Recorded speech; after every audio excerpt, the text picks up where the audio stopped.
이 시간은 조프로 경제TV 시간입니다. YTN 경제부 조태현 기자 나오셨습니다. 네, 안녕하세요. 조태현입니다. 네, 안녕하세요. 오늘 시장 상황부터 살펴보겠습니다. 네, 지난 18일에 뉴욕 증시가 일제히 반등하는 모습을 보였습니다. 하지만 주말을 거친 국내 증시는 소폭 상승세 정도로 출발했고요. 그리고 장 시작 직후에 곧바로 하락세로 전환했습니다. 장 막판으로 갈수록 낙폭이 커지는 모습이었는데 결국에는 0.77% 내린 2686.05로 장을 마쳤습니다. 그러니까 지난주 금요일에 2700선을 탈환했는데 다시 그 밑으로 하락하게 된 거고요. 최근에 주식시장에서 눈에 띄는 점을 찾아보라면은 역시 외국인 자금이 계속 빠져나가고 있다는 점, 이걸 들 수 있겠는데 오늘도 순매도를 기록했습니다. 한 4,500억 원 넘게 팔았고요. 기관도 순매도했는데 이 물량을 또 개인이 받아내는 모습을 보였습니다. 코스닥이 0.49% 내렸고요. 최근에 걱정이 많은 게 환율인데 또 크게 올랐습니다. 8.7원 오른 1216.3원으로 장을 마쳤는데 최근에 외환시장이 연일 급등락을 하면서 변동성이 큰 모습을 보이고 있는데요. 미국의 연방준비제도가 매파적인 신호를 보낸 게 여전히 시장을 압박하는 모양새라고 할 수 있겠습니다. 네.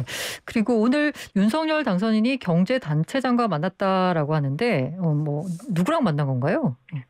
이게 아무래도 정권 선거가 끝난 직후니까 당선인의 일거수일투족에 관심이 집중되는데요. 흔히 경제 5단체라는 말 많이 쓰죠. 그런데 이번에 만난 거는 경제 6단체입니다. 5단체라고 할 때는 대한상공회의소, 전국경제인연합회, 중소기업중앙회, 한국경영자총협회, 한국무역협회까지 5개를 말하는데 여기에 한국중견기업연합회도 포함해서 6단체라고 불러요. 오찬 일정으로 진행됐는데 통이동에 있는 인수위 사무실에서 도시락 식사가 진행됐습니다. 윤 당선인은 자유시장 경제에 대한 믿음을 강하게 가지고 있다고 설명을 했는데요.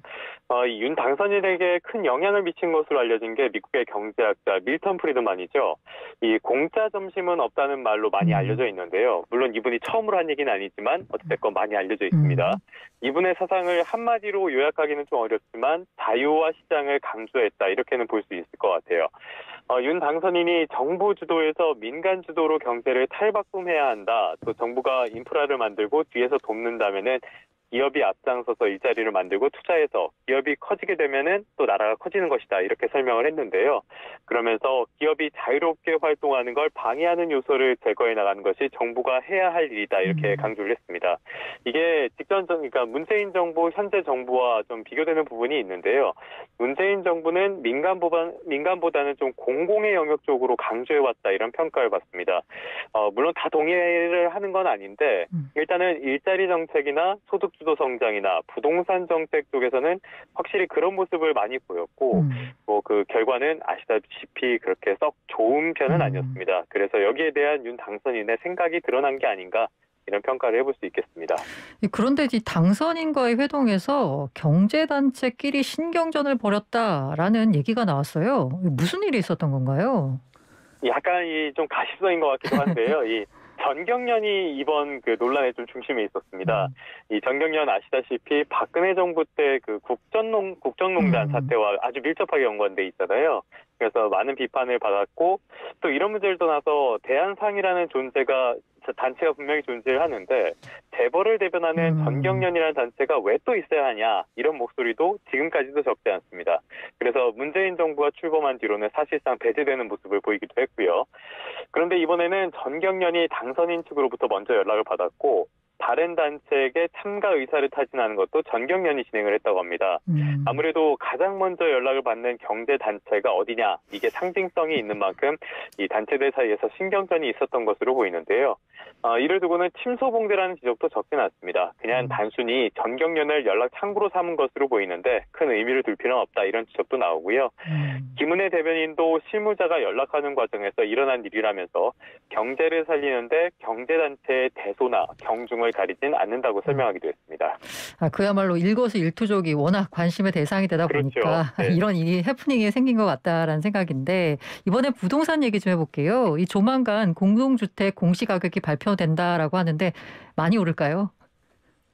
먼저 공동주택을 말씀을 드리면 아파트, 연립, 다세대 이런 걸 말합니다. 그러니까 사실 그냥 아파트라고 보셔도 크게 무리는 없을 것 같아요. 말씀하신 것처럼 국토교통부가 내일 모레에 올해 공동주택 공시가격 상승률을 발표할 예정인데 단독주택 가구 토지는 지난해 말에 이미 발표를 했고 거기에 이어지는 조치입니다. 이 공동주택 공시가격이 중요한 게 일단은 보유세, 그러니까 재산세와 종합부동산세 기본적으로 활용이 되고요. 그러니까 공시가격이 높아지면 그만큼 보유세 부담이 커지게 되겠죠. 얼마나 오를지 말씀하신 것처럼 관심일 텐데 네. 지난해 19.05%나 올랐습니다. 많이 이게 올랐네요. 2007년 이후에 가장 큰 상승폭이에요. 너무 많이 올랐죠. 너무 많이. 예. 공시가격 현실화 정책의 영향도 있긴 있습니다. 근데 기본적으로는 집값이 워낙 크게 올랐기 때문에 이것도 크게 올랐어요. 그런데 지난해 상황을 보면은 연말에는 좀 주춤해지긴 했지만 지난해에도 집값이 엄청나게 올랐습니다. 이게 KB국민은행 통계를 오늘 좀 봤는데 2021년 1월부터 올해 1월까지 보니까 전국 아파트 값은 21% 올랐고 수도권은 24% 올랐어요. 있을 수 없는 오름폭이 또 나타났습니다. 그래서 올해 공동주택의 공시가격도 대폭 오를 수밖에 없을 것으로 보입니다. 어쨌든 이렇게 가격이 많이 올랐으니까 공시가격이 많이 오르게 되면 당연히 세부담이 늘어날 것 같은데 그래서일까요? 정부가 세부담을 줄이는 방안을 검토한다라는 얘기가 들리던데 어떤가요? 그 말씀드리기 전에 하나 좀 변명을 하자면은 네네. 한국부동산원을 왜 안 쓰냐 이런 말씀도 가끔 하시더라고요. 한국부동산원이 사실 정부의 공식인데 지난해 어떤 일이 있었냐면은 중간에 표본을 한번 바꾸면서 통계상의 집값이 갑자기 폭등한 적이 있었습니다. 그래서 오늘은 좀 KB부동산으로 말씀을 드렸고요. 세부담에 대해서 말씀을 드리면은 말씀하신 것처럼 지금 이 공시가격을 그대로 적용한다면은 재산세, 종부세가 또 엄청나게 늘어나게 되겠죠. 네. 그러면 또 세금 폭탄 이야기 나올 거고요. 한국지방세연구원이 최근에 OECD 자료를 분석한 게 있는데 여기를 보면은 2020년에 우리나라 조세에서 보유세가 차지하는 비중이 5.17%로 나타났습니다. OECD 평균이 4.37인데 이거보다도 훨씬 높았고요. 국내 총생산과 비교한 비중도 1.04%로 OECD 평균보다 조금 높았습니다. 2018년을 기점으로 이게 빠르게 올라가는 추세인데요. 사실 재산거래세나 양도소득세 같이 이제 부동산과 관련된 세금을 다 포함하면은 OECD 평균의 2배가 넘는 상황입니다. 당연히 조세 저항이 생길 수밖에 없죠. 그래서 정부가 올해 재산세와 1세대 1주택자에 대한 종부세 부담을 지난해 수준으로 되돌리는 방안을 추진 중이라고 합니다. 지난해 주택가격 상승분을 보유세에 반영하지 않는 건데요. 이 세부적인 내용으로는 뭐 공정가의 시장가액의 비율을 조정하겠다 이런 게 있는데 어찌됐든 지금 맞춰주겠다. 일단 재산세를 지난해 주택가격 상승분은 반영하지 않도록 하는 방안을 추진하고 있는 것 같습니다. 선거를 앞두고 있는 더불어민주당에서도 관련 논의가 빨라지는 분위기인데요. 조응천 비대위원이 오늘 오전 회의에서 1가구 1주택자에 대한 세부담을 완화하기 위해 2020년 공시가격을 활용하자는 데 의견을 모았다고 밝혔습니다. 이게 윤석열 당선인의 공약과도 어느 정도 일맥상통하는 부분이 있는데요. 이렇게 하면은 세부담이 크게 늘어나지도 않을 거고요. 공시가격을 활용하는 게 건강보험도 있는데 여기에 부담도 좀 가중되지 않을 것이라고 설명을 했습니다. 그런데 같은 자리에서 반대 목소리가 나오기도 했어요. 권지웅 비대위원인데 부동산 세금을 깎아주지 않아서 대선에서 졌다는 말, 이 말에는 동의할 수 없다고 이야기를 했고요. 추가로 세금을 감면하는 조치를 함부로 해서는 안 된다고 강조하기도 했습니다. 이 더불어민주당이 아직은 여당이고요. 5월 이후로도 거대 야당이기 때문에 굉장히 중요한 역할을 하는데 민주당 내부에서 이 관련된 의견이 어떻게 정리될지가 중요할 것으로 보입니다. 네, 마지막으로 오늘 조프로 경제TV 뭔가요? 사실 요즘 연일 이 정치에 관련된 문제를 계속 말씀드리게 돼서 좀 민망한데 아무래도 정권 교체기기도 해서 전 정권에 대한 평가도 하고 새 정권에 대한 당부 말씀도 자주 드리게 되는 거니까 좀 양해해 주셨으면 고맙겠고요. 이 문재인 정부의 부동산 세금 정책에 대해서 말씀을 드리면 과도한 건 둘째치고 그렇게 효율적이지도 않았습니다. 세금을 높였을 때 이 세입자들에게 세금 인상분이 전가될 수 있다. 이런 점은 제대로 고려하지 않은 것 같아요. 결과적으로 보면.